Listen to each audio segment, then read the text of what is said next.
You can learn just about anything on the internet, from baking a cake to fixing a car. Unfortunately, there is one place that seems to be crawling with useless educational content. This is TikTok musical Brainrot. We're starting off with a classic here.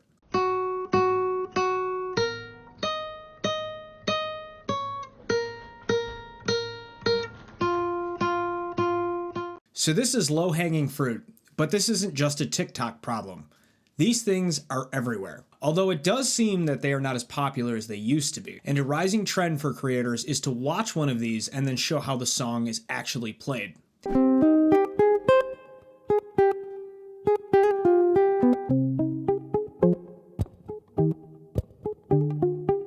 So that's a step in the right direction. If you didn't know already, these things are fake.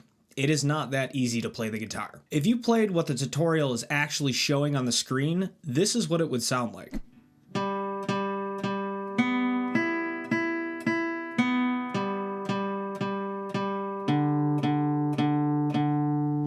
This is just straight up engagement bait, designed to get you to watch either because you know how stupid it is or you're just being tricked. I wish music was this easy. The next video is something that is incredibly prevalent on TikTok, and the brain rot is strong with this one. The 432 Hertz theory.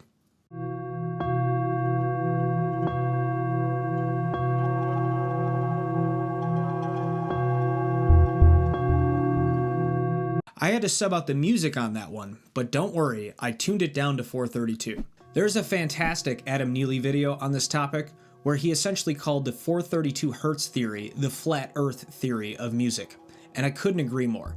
If you want to learn more about this nonsense, check that out, but I'm going to give you the quick version here. A equals 432 simply means that the A above middle C on the piano, which typically is tuned to around 440 to 442 Hertz, is tuned down slightly so that it becomes 432 Hertz. This then makes all of the music 8 to 10 Hertz flatter than it is typically heard. And the claims about music tuned at 432 range from the music being a little more relaxing to causing your cells to resonate with perfect crystalline structure, resulting in healing at a cellular level. Whatever the hell that means. 432 can feel a little more relaxing, as flatter music usually has a darker and less harsh sound, but as far as its magical properties, this is just complete nonsense. The justification that this theory uses is that the Earth and its magnetic fields vibrate at 8 Hertz, and 432 is mathematically related to 8, causing resonant vibrations with the Earth, and then magic happens somehow. Unfortunately, Earth doesn't vibrate at 8 Hertz, it's closer to 7.83 Hertz. And this frequency is what's known as the Schumann resonance, which is sometimes also referred to as the Earth's heartbeat. Now, I haven't been in math in a while, so I could be wrong, but I don't think that this divides evenly into that. Yeah, unfortunately not. But if we take the ratio of 432 over 8 and x over 7.83, we should figure out the magic number. Let's see. Cross multiply 8x equals 3,382.6 and then divide by 8. There it is. A equals 422.82 is the real magic frequency that will solve all of your problems. I've got to patent this before somebody steals this. Pretend you didn't see that. I think I found the holy grail. But seriously, A's have been tuned from 415 Hz to 460 Hz and beyond throughout the centuries. And all it does is produce a slightly different sound or timbre. If you like it at A equals 432, good for you. More than likely it will sound more mellow than music tuned to 440. But don't expect anything magical to happen. You're probably going to be disappointed. Another thing I've noticed on TikTok is an obsession with learning chord progressions as quickly as possible without having to know anything about chord progressions. Do you hate music theory? Are you confused when people use terms like parallel modulated dominant of the tritone substitution of the circle of fifths? Me too, so let me teach you a way to make chord progressions without all that mumbo jumbo. Music theory can definitely be hard and sometimes overcomplicated. If you have a better system, I'm all ears. First thing you want to do is you start off with a note, pick any note. I'm picking A. What we're going to make now is a minor 9 chord, which is the only chord you'll ever need. Bring that up an octave, jump it down 2, jump it up 4, jump it up 1, jump it up 4. Boom, that's your first. Okay.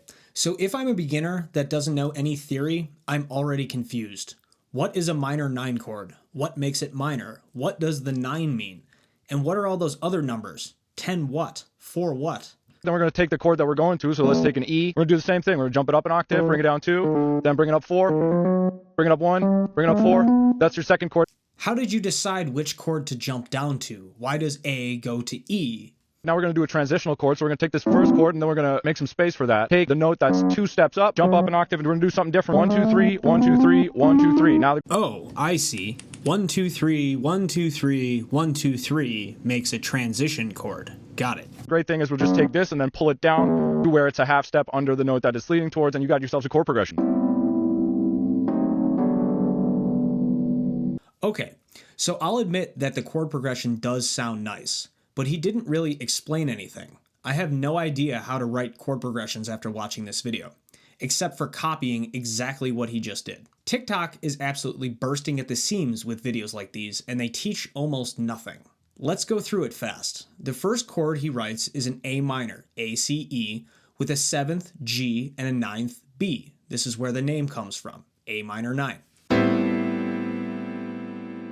And the second chord he writes is an E minor 9, E, G, B, D, F sharp. And I really like the voicing he uses here, with the B and the C right next to each other. Very spicy. The transitional chord he writes is also a really cool one. It is a diminished chord that is acting as a secondary dominant that leads the ear to the third chord.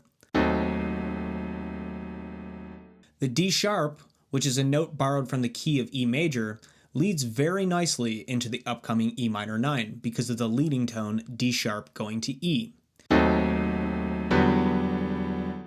And the E minor 9 acts as the dominant minor of the original A minor.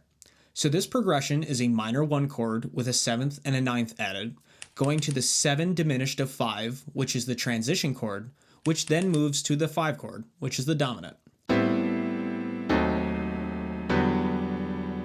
Now take that roadmap and put it into any key you want.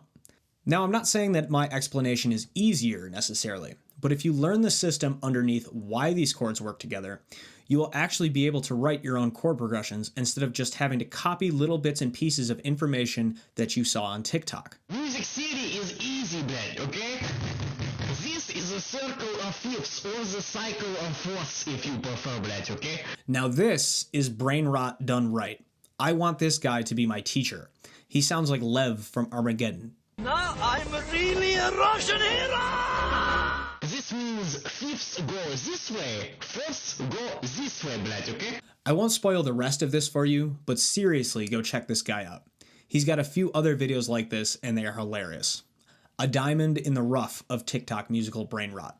If you enjoyed this video, please leave a like and subscribe, and let me know if you would like some more brain rot. There's plenty of it out there, trust me.